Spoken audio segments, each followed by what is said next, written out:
am sitting here with Adrian Wood. And Adrian, thank you so much for joining us today. Oh, thank you for having me. What a treat. It is a treat. I have followed you, I guess, on Facebook, although you're also now on Instagram, for many years. And we actually share, I guess, I don't know if that Edenton is your hometown, but it's my hometown and where you have lived and raised your family for a long time, and not a place that many people know about. So I'm thrilled to be sitting here with someone who has not just those things in common with me, but also some family similarities, as well as just some of the things that we enjoy thinking about. So I'm sure that's also true of many of our listeners. And I'm excited to introduce them to you and to your new book, Autism Out Loud. So I thought, by way of introduction, maybe you could just tell us about you and your family and how you became this person who has, thousands of people kind of following along with your family's story. Yeah, well, thank you for having me. What a treat. I've known Amy Julia through the radar of others for a long time. So this was a nice thing for me. So I, like you, am from Eastern North Carolina. I grew up sort of in about an hour down the road as a crow flies in Nash County. And we've been in Edenton now for 22 years. Edenton is this tiny enclave, a northeastern part, kind of closer to Virginia than anywhere else. And what a place to raise a family. And I was talking to somebody about this yesterday. She said, "How do you know, like, if you should move and get more services?" And I said, Mm. I don't know. I am where I am. But when Amos was getting a diagnosis, the geneticist I said to her, "What do we need to do for him?" And she said, "The best thing you can do is be PTA president." Mm-hmm. And I was like, "Oh, I'm already that." I was trying to think I could get rid of doing that. So that's a fun conversation to have. But I am married to Thomas. We've been married 22 years. He is a criminal attorney in a town called Gates, which makes Edenton look like a metropolis, and travels around. We have 4 children. We currently have 3 teenagers, which is really fun. This summer, they're going to be working at the same restaurant, sharing 2 cars. So I'm like ready to start a reality show to watch. Yes, there you go. One is a busboy, one is a hostess, and one is a waiter. And then our littlest Amos is 11. He's in 4th grade. He has autism and a rare genetic disorder called MSL2. And we're just hanging on for the ride. I think it's a good life. This book, Autism Out Loud, I always wanted to write a book. I'm not really a great person with deadlines. So I had 2 friends that sort of kind of tricked me into it. And that was helpful, though, to kind of keep me on target of what we needed to be doing. But I'm really proud of it. And I don't know if you feel this way, Amy Julia, but it seems so weird to say that about your own book, but it's a good book. And it's the book I wanted. I went to Barnes and Noble. I drove to Greenville, which, as you know, is about an hour and 20 minutes away. And I went in there to look for the book on autism 8 years ago, and there weren't any. There was a little section on the bottom, and I bought a book about Down syndrome Huh. because that was the closest book I could find. And I Yeah. think it was called In Her Father's Eyes, Hmm. written by a dad. He had his daughter on a backpack, and it was really a good book. So yesterday I was at a Barnes and Noble in New York City, and the disability section's still on the bottom shelf. Hmm. Like you got to lie in your stomach, like you got your face in a crab hole. But there was the word autism, and there were about 9 books in it. Yeah. My book was not in there, but I put it in there for a picture. Um, so we've made a little progress, right? Now, if we can just get the section to come up, we'll be in good shape. I love that. And yeah, just to give listeners a little bit of a sense of the book, it definitely, through 3 different mothers' eyes, is telling the story of your families, but you do go kind of topic by topic through some different, I think, really kind of frequently asked questions. Although, again, it's answered as a story about whether it's education or family or siblings or the hard stuff, grief, joy, and it's really, I really appreciated it as a mother. And it's so interesting you say that you got a book about Down syndrome, because for me, one of the things that was interesting in reading your book was that even though Penny does not have autism, I also was like, having my husband read some things where I was like, this reminds me of Penn when she was little. Like there is some just shared sensibilities, both in terms of, I guess, the actual diagnosis, but also just the experience of a family with being given a child who is different than you expected, which of course is true for all of our kids, and yet is particularly true in our cases for Penny and for Amos. So I wanted to ask you just, I guess this is two questions, but one, just how do you explain autism in general? Like, what do you say if someone's like, oh, what's autism? Like, what does that mean? And I know that means something in both a broad sense, but then also there's this like particular child in your life who Right. is particularly Amos and who has autism. And so I just would love for you to talk about autism in general, but also like autism and Amos. Right. Well, I'm still learning what autism is, I think, for us and for him. We had gone to see a pediatric psychiatrist at Duke when he was about 6. We were really struggling. He was having these meltdowns. You never knew what, I didn't know what caused them. I couldn't, I had no idea what to do. And so I hauled him up to Duke, and Dr. Copeland, who I love, said very quietly after I, probably just vomited all my feelings and emotions, he said, "What you're talking about is anxiety, not autism." And that was a really pivotal moment for me. And in the book, we have a chapter on anxiety. Yeah. And it's honestly about the relationship of autism, ADHD, and anxiety. They're siblings, is how he describes it. Mm-hmm. So we try to use research and data. I have a background in educational research as well as our feelings and thoughts, so we want to feel like you're walking away with like, this is really helpful information too. She gets it too. So I ebb and flow. I think a few years ago, a post came up yesterday and it was like, I hate autism. Well, now I think I'd say to you, I don't. I Mm. think autism is sort of what makes Amos interesting. It also makes some things hard, but Mm-hmm. trying to separate out the anxiety and the autism,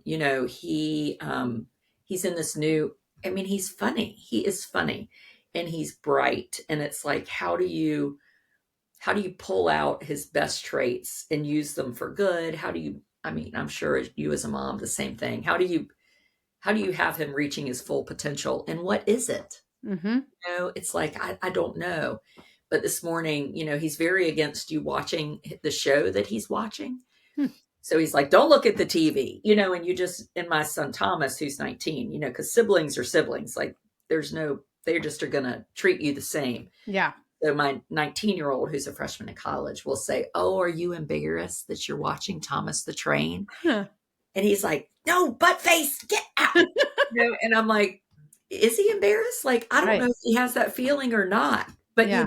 so there's just so many things I don't know, but I'm getting to know him better. I came in Mm-hmm. last night with a face full of makeup on. I'd been on television, and he was like, "Why is your face painted?" And then this morning he said, "Mommy, you are back to normal." So it's like I would Yeah. have never thought a year ago he would have said that. Right. So it's really fun to count those successes with him that I didn't have the wherewithal to count with my other children. I just expected this is how everybody develops and this is what life is. And then having this fourth child be very different. In the book is we have very different profiles and different birth orders. I'm the only one with the youngest. Mm-hmm. Swenson's son is nonverbal. He's the oldest. He's 14. And I've realized I've met Cooper several times. Nonverbal does not mean non-communicative. Yeah. I feel like he and I can have conversations. He's funny. So just even learning, you're reading the book and thinking, okay, well, that's different than I thought it was. Yes. And Yes. then Carrie's child is the second of 5, and he is in a supported college program. So that's interesting. I think we're kind of hitting somewhere along the spectrum for everybody. Well, and that is a word, right, that gets kind of tossed around, not just when it comes to autism diagnoses, but even, I mean, even love on the spectrum, right? Like, so will you just explain a little bit about what that word spectrum means in relation to autism? Yeah, so spectrum is this wide range of things. I guess I kind of picture a scatter plot, my nerdy self. Yeah. But, a common question people will say is like, why is there more autism today? When Amos was diagnosed 8 years ago, it was 1 in 64. Today, I think it's 1 in 36. And my dad, if you have somebody that's almost 80, you should have, that could be a whole podcast of talking to them about disabilities. It would probably Yeah. be very interesting. But, he's learning too. And so it's like, well, where did it come from? And I think back in the day, people were just considered to be intellectually disabled. They used the R word back then. Or maybe you had the strange, quirky uncle, Yeah. and maybe that uncle now would have the diagnosis. So I think Asperger's was a separate diagnosis Right. than autism. So I think things are kind of getting put together. We also, it's a spectrum. I mean, it is, and it's hard. I don't know if I love it as a mother because there can be a lot of not yeah, maybe bickering. I have autistic adults that might say to me, well, you don't know that he's not going to get married, or you don't know this. And I think that can be really hard for a mom who's changing diapers of a 20-year-old Right. to be scolded about, like, there's a chapter in the book on caregiving versus motherhood, and really the difference in those two things. Hmm. So I think I always say you can't tell anybody how they feel. So everybody's feelings are valid. And there is a chapter on grief. I grieved big time. It was 8 years ago last week, and I had lost my only sibling to cancer. And I remember just feeling decimated. And I thought, I had no idea you could grieve something that wasn't cancer. Hmm. And I think everybody has something in their life that this is not what they planned. This was not in my playbook. But it's a good life, right? Like, I wouldn't trade it for somebody else's life. So it's a lot of feelings to wrap your mind around. Well, that's one of the things I really appreciated about the book, and about your writing, is just that sense of, I am not going to land on kind of one side or the other of either toxic positivity or this terrible thing that happened to my family. And I think about, I teach a workshop called Reimagining Family Life with Disability. And in the last session of that workshop, we write down, like, as a way to start thinking about the future, we write down what's good and what's hard right now. And I wanted to ask you, because I think you do that pretty naturally, both throughout the book in terms of your own journey, and you've referenced some of that, like, I felt differently about it years ago than I do now. So it evolves. But why do you think it matters that we talk about both the good and the hard when it comes to our kids with disabilities? Amy Julia, I didn't know any families like mine. I went to private school. I lived in a small town. I didn't know anybody with a disability. And so when I was an adult, I saw families like mine or like yours, and I felt awe, but I also felt pity. Mm-hmm. And when I started this journey of writing, I just thought either I wasn't listening or people weren't talking, and probably a little bit of both. Hmm. And so it's really important for me, and not a way of like whining or complaining or needing attention, but I wish I had known more. Like, disabilities aren't bad, Hmm. right? Yeah. It's different and it's hard. But running a marathon looks difficult. You're not seeing me do it, but people really like it, right? Yeah. What good comes from something easy in Mm-hmm. life? Nothing. I mean, we all know the people that it looks like things have been pretty easy, and they're not exactly fun people to spend an afternoon with. Yeah. Um, so I think that years ago, when we were working on getting Amos's genetic diagnosis, we knew there were some kind of differences with him. And I knew at 10 days old, he was different. He didn't smile. And I just knew, this mother's instinct is really strong. And I speak a lot about that. But I remember saying to my daughter, which I probably shouldn't have, but I couldn't help myself. She was about maybe 6. And I said, because I was thinking, like, if it's a genetic thing and it's going to be passed down, what does that mean? And um, wanting the children to know, just all these thoughts, right? And I said to her, she was a little girl, what would you do if you had a baby like Amos? And she said, well, I would be excited. And somebody said, well, she's 6. And I said, well, she knows what life is like with Amos better than anyone. Like your family, everybody knows. My son Thomas came on the other day and he said, Mom, you're really a chemist. We were talking about medications and changing things. And he said my favorite chapter was anxiety because I've really seen the difference that medicine has made for our family, Yeah. for Amos, and kind of being able to navigate lots of things. So I think now, if I got that diagnosis or one of my children had a child with a diagnosis, just life, I wouldn't feel pity. Hmm. Yeah. I would be like, you can do hard things. You're going to be able to do this. And you're going to love this person. And this person you're not going to trade them for anybody else. Right. And I didn't know that. Yeah. Yeah. Um, I agree with everything you just said as far as just our own experience, and both in terms of getting to know Penny, but also being introduced to the world of people with disabilities, where it's not just that I've been able to have her in my life, but I also feel so much more open heartedness. As you were saying, was it Cooper who you were saying is nonverbal, but that doesn't mean non-communicative. That's something Right. that I have learned. And I guess I've just, through this almost for me now 20 years, I have come to really believe that everyone can communicate. And that is really much easier for me with the words that I'm able to speak. True. Right. But to just assume competence and connection in terms of communication, even though what that might mean for me is saying, I'm sorry, I didn't understand what you just said. Could you repeat it? Mm-hmm. Or, being patient with a device that is going to tell me words in a different way than I'm used to receiving them. Or I'm paying attention to facial expressions or noises or other ways of communication. All of that is actually like an expansion of who I am.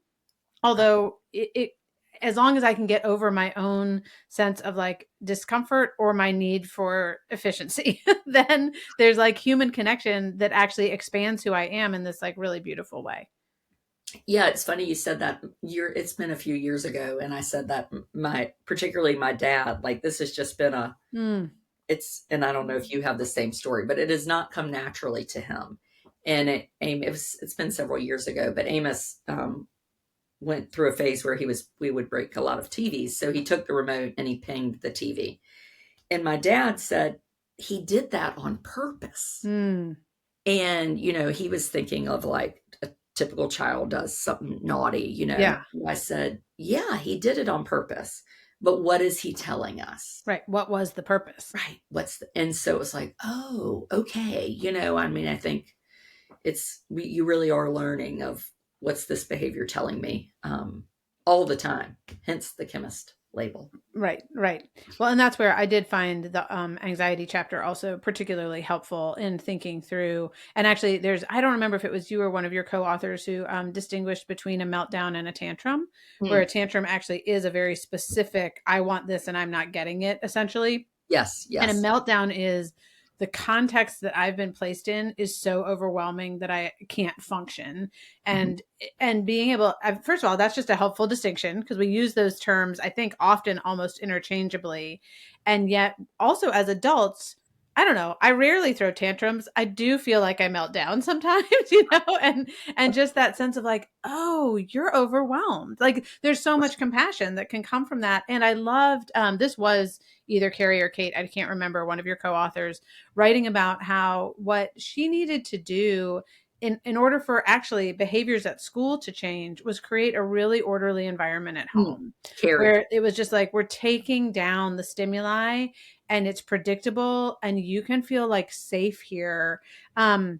And that, I don't know, it was just really, again, helpful for me as a mom. And I think this is true of like many kids. It's just that kids, whether it's with Down syndrome, with autism, with anxiety, I've said this a gazillion times, they are magnifying glasses. It's like, we just see it more clearly and there's no getting around it. That like, I can't do, whether it's the grocery store or the whatever, without melting down today. And how can we respond to that? Not as, oh my gosh, you're a bad kid, or I can't believe you're responding this way, but instead with some compassion, and yeah, making some different choices about how our world is ordered.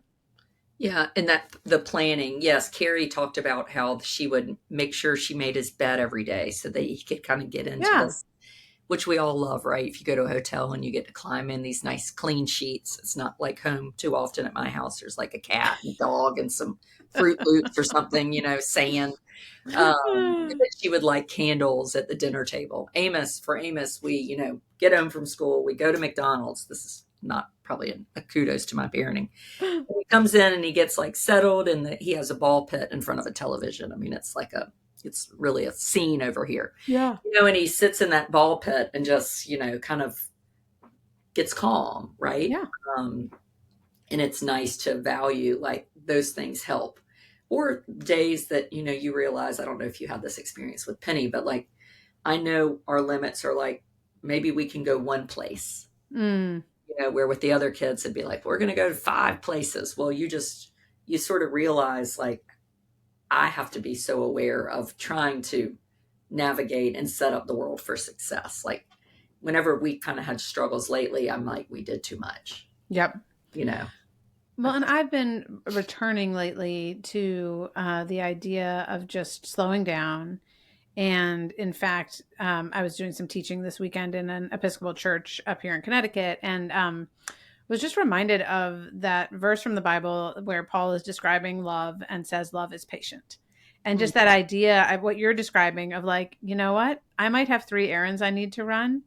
And what it means for me to do that with Amos is to only do one today. Like, right. and there's like a patience required, but I think that actually moves backwards towards the love that is actually being grown in you, in being like, okay, I am like, essentially, it sounds so silly, but like I am sacrificing my need for whatever it was I was going to just run into CVS and get, in order to honor this person that I'm with today. And there's, I think, something really beautiful that grows when we start actually being patient with each other and with our needs instead of just like forcing our way through the world. Hmm. Yeah, and I think I was saying to one of my co-authors yesterday, I said, if there was a book I'd like to write, and it sort of ties into that, is you can't have it all. Yeah. You can't have it all, you can't do it all, you can't be it all. And, finding that space for yourself and modeling that. The other night we had a speaking, we had 200 people coming, we were sharing the book, and it started at 5 o'clock. And my followers, particularly, are a little bit older, probably later 50s, early 60s, according to Facebook demographics. Well, those people are prompt. Not only are Yes. they prompt, they come early. Totally. So I am not early. I am like Edenton. You know Edenton. We're like 30 minutes late is considered polite, right? And so Amy Julia had that experience with me today. And I walked in to a sea of people, 30 people. One person was lying down on the floor because she was tired. You know what I mean?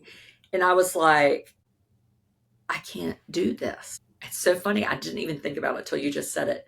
I removed myself. Yeah.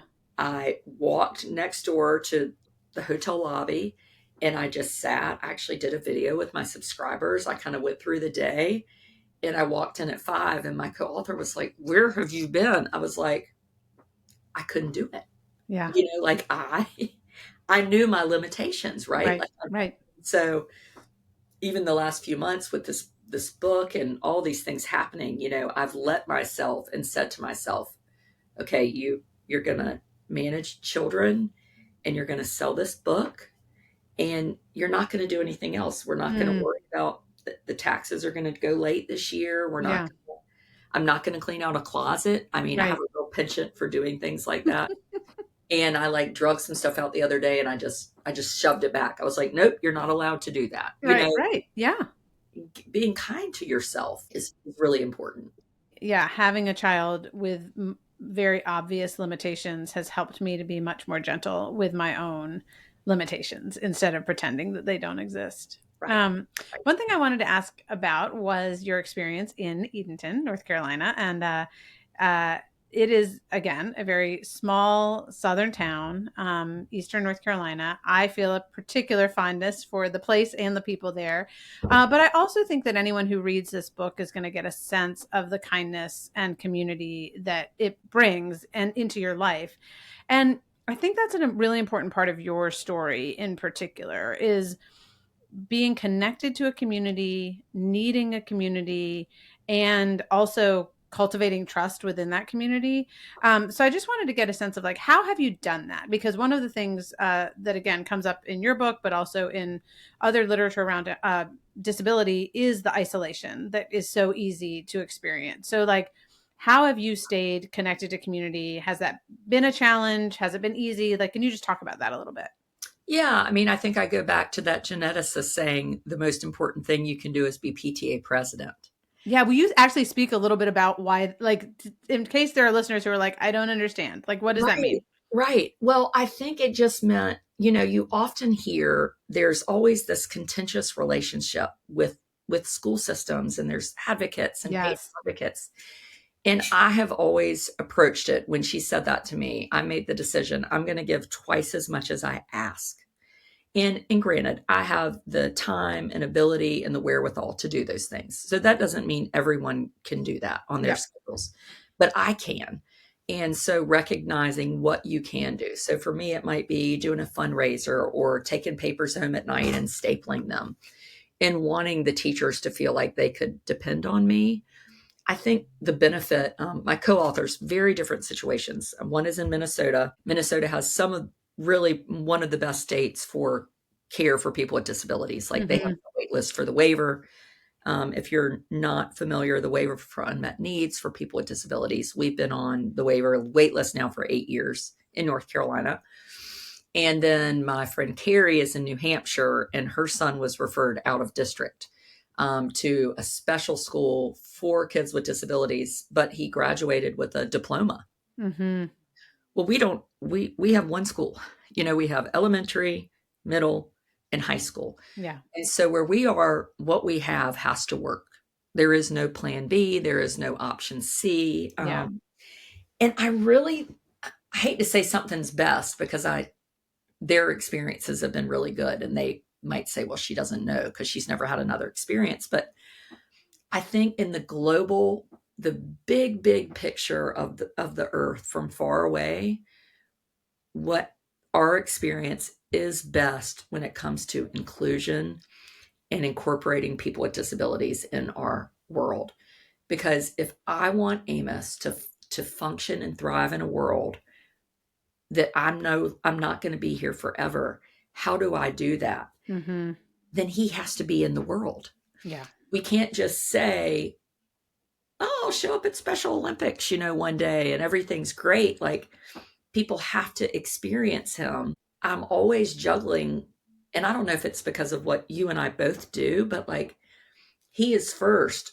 But almost equally important to me is that his peers have a chance to be with him, Yeah. because it's so important. And I will say Amos has real friends at school.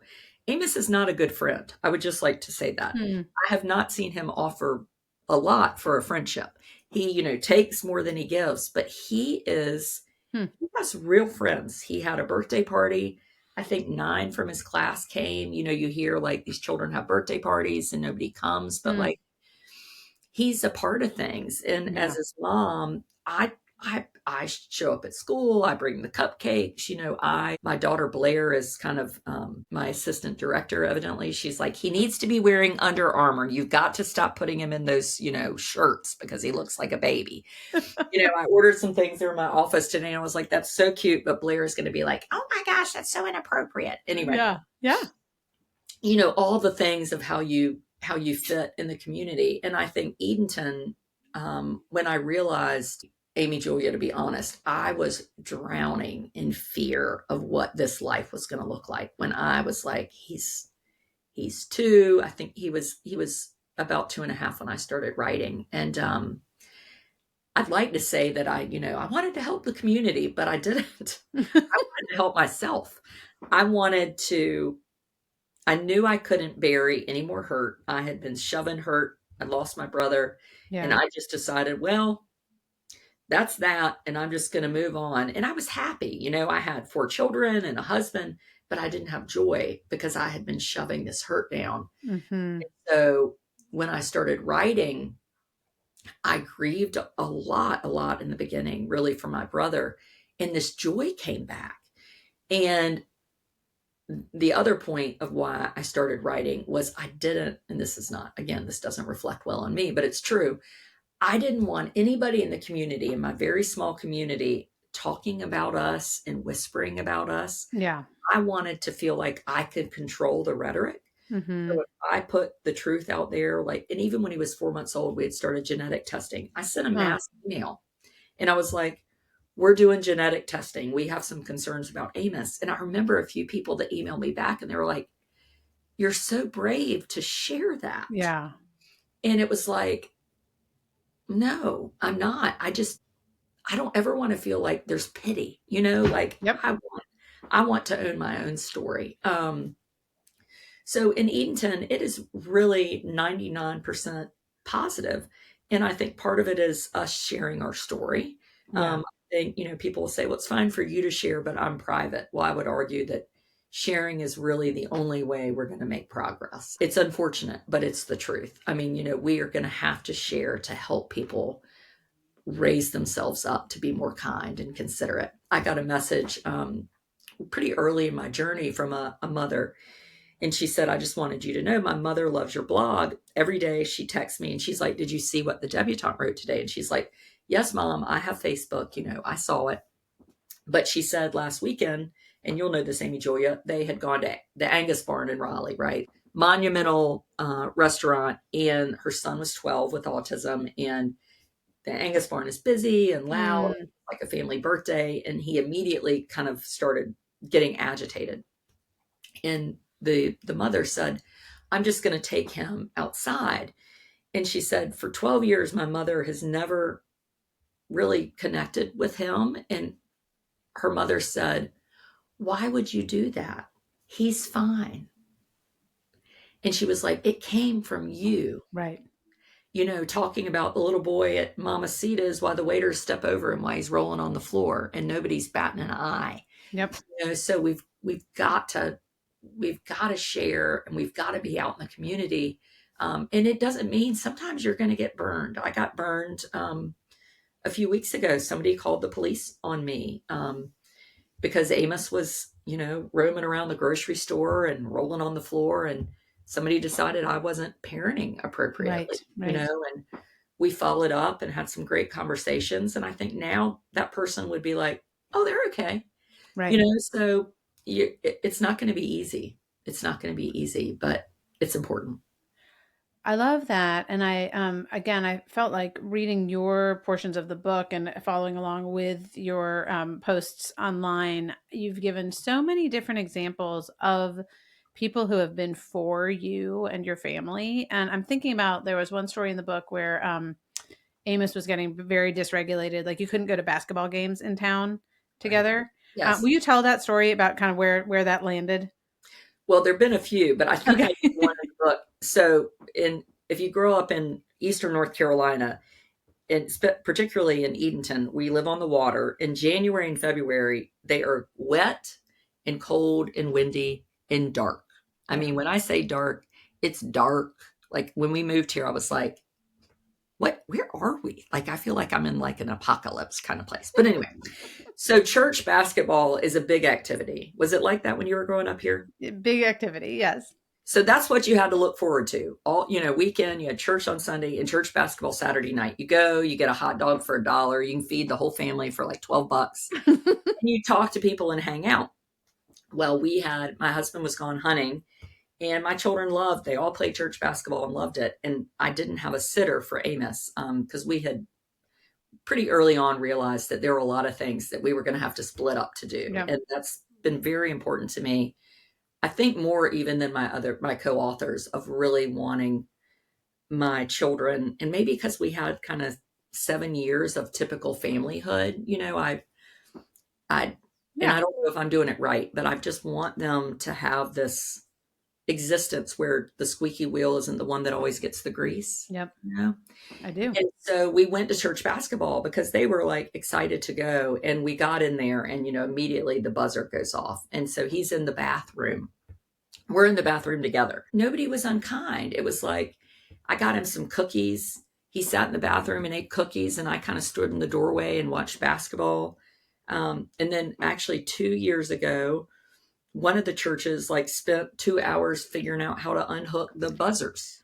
That to me was actually the detail that just did me in, where I was like, wait, they just decided not to have the buzzers because it was like, but we want Amos to be here. I mean, just that, like, kind of the assumption being, well, it would be better to have him here than it would be to not. Like, I just thought that was so beautiful because you also were not on some crusade demanding that this be a place where your son didn't have to listen to buzzers. But Right. at the same time, there was a sense of like, but we want him to be here and we want him to know he belongs here. I don't know. I just thought that little detail of like, we're going to just not have buzzers felt really like beautiful and profound to me as far as what it might look like for a community to say, welcome. We're here together. And I think what I would say to a family or to a church is, one, look for ways to be inclusive, or Yeah. a restaurant. But I think we also, families sometimes, particularly mothers, will come up to me and say, I don't have that. Well, you're going to have to start it. Right. I shared my heart with a member of that church whose daughter is a good friend of Amos's, and he's gone to her house for play dates, and I revealed to her, I said, I would really like to go to church basketball, but we can't because of the buzzer. And I don't want to be a pain, but I would really like for him to have that experience. Yeah. And she was like, I'm going to find out, so I had to be willing. I had to say something Yeah. too, not in Yeah. a, like you said, crusader way, but I had to share my heart and be vulnerable, which is not Hmm. easy, you Yep. know.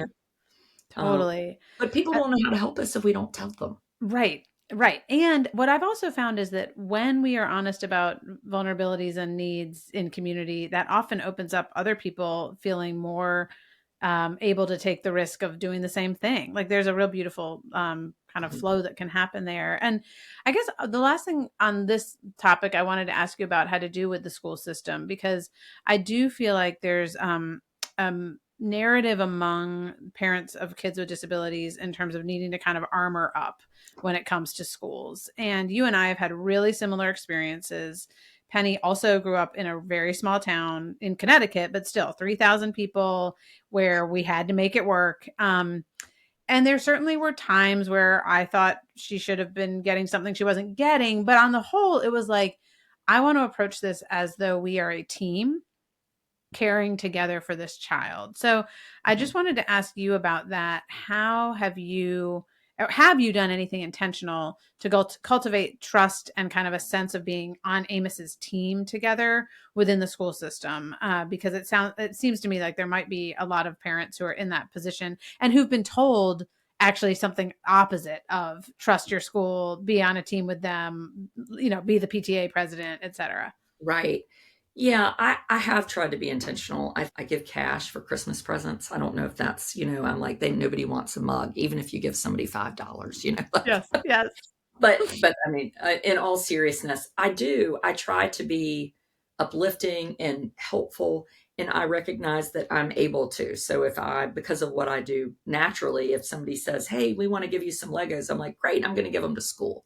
Hmm. I'm always trying to, or ask teachers, like, I appreciate you. What can I do for your classroom? And again, we all have different skill sets and abilities, and maybe you're not available in the daytime, but maybe at night you could staple papers. I Hmm. think that saying, I value you and I appreciate you.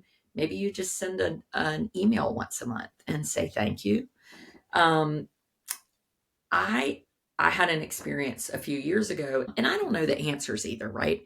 And so I go into it like, I don't know. When you have an IEP, this individualized education plan for people with disabilities, I think there's this thought that the parent is the expert, but I'm not. I mean, if I knew the right thing to do, I would do it, but I don't Yes. know Yes. either, right? Like, Right. it's so funny to me, like, well, what do you want? I'm like, well, how do I know? Yeah.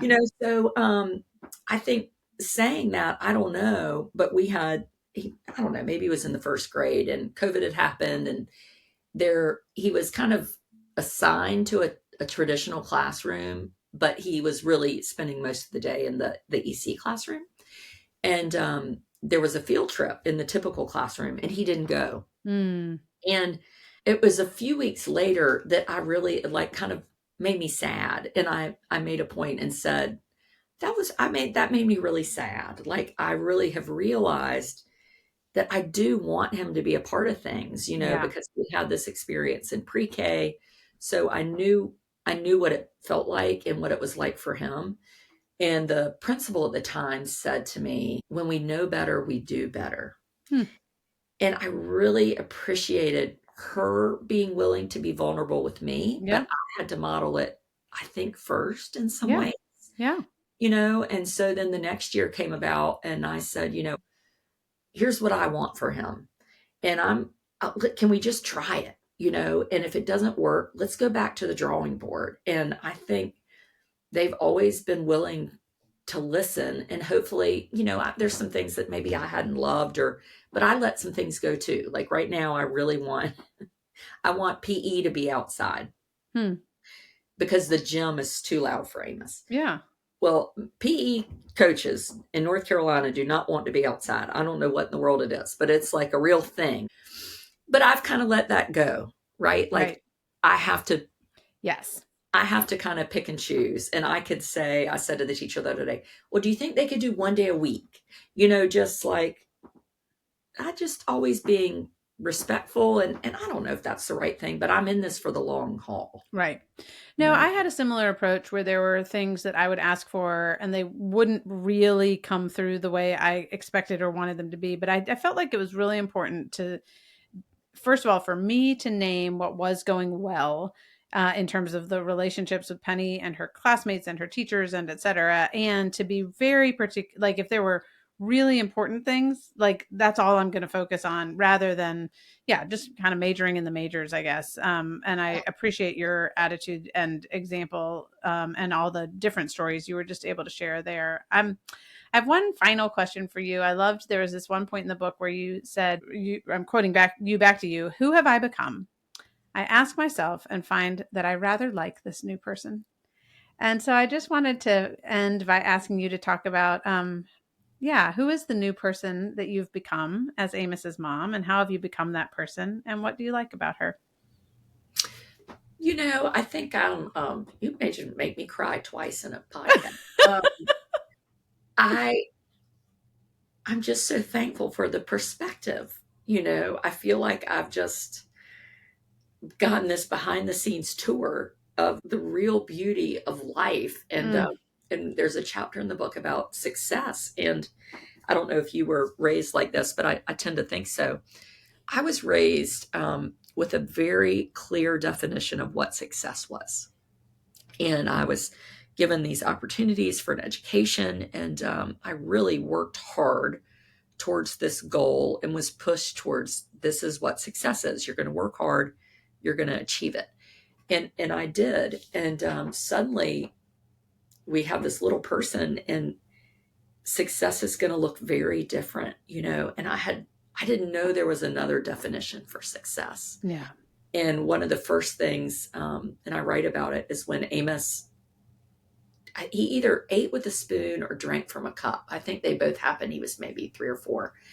And my older son, who was about 10, started crying because he was so excited. And it was like, wow, like my children have been given this window that I didn't get until I was in my 40s. And I'm so thankful because their life is just so much richer. And you don't want to be like, well, I'm glad we had somebody with a disability because we're all wonderful because of it. But like, Yeah. they are good humans. And I think my community, people at my church, Amos's classmates, like they are going to go into the world and they're going to be good humans. And I think Amos, he was created to be on this planet. Hmm. And I'm so thankful to be an advocate. I'm thankful for I don't know what's next. I can't tell you, middle school sort of gives me some angst, but I'm not going to sit around and worry about it. And as one of my co-authors loves to get, she'll be like, and I'm like, well, I cannot worry about things that I can't do anything about. Like, Right. I have let that go, Yeah. like I just Yeah. am doing the best I can. I often say, teasing, but serious, like, if my children turn out terrible, you know, I follow all these news stories and it's like somebody's child was awful and the parents are like, they're wonderful. That ain't me. I'm going to be like, they're terrible. And I just want you to know I did the best I could. I feel no guilt if someone is awful because I tried, Yeah. and Yeah. in everything I do, I think to myself, did you do the best you can? Did you make a good decision? And it doesn't mean I always do, but for the most part, I'm really doing the best I can. Yeah. And I have to feel good about that. Um, so anyway, I don't know who I am now. I'll be 50 tomorrow, Oh, which is happy birthday. thanks. I'm really Yeah. excited about being 50. My husband and I were dating at my mother's 50th birthday party. So I've had to sort of say, Adrian, you have an 11-year-old and your mother had a 25-year-old. So this is a lot different. But my life is always going to be filled with children. I don't think there'll ever be a time where I don't have somebody living here or people coming back to visit. And I'm just along for the ride. Mm. Well, so are we. And thank you for taking us on that ride with you. And I do, for anyone who's loved getting a little glimpse into the way you think and approach things in your family life, I will point them to, again, Autism Out Loud, your book, but also to Tales of an Educated Debutante on social media and YouTube. So thank you so much for just sharing your story and your thoughts with us here today. Oh, thank you for having me. Anytime.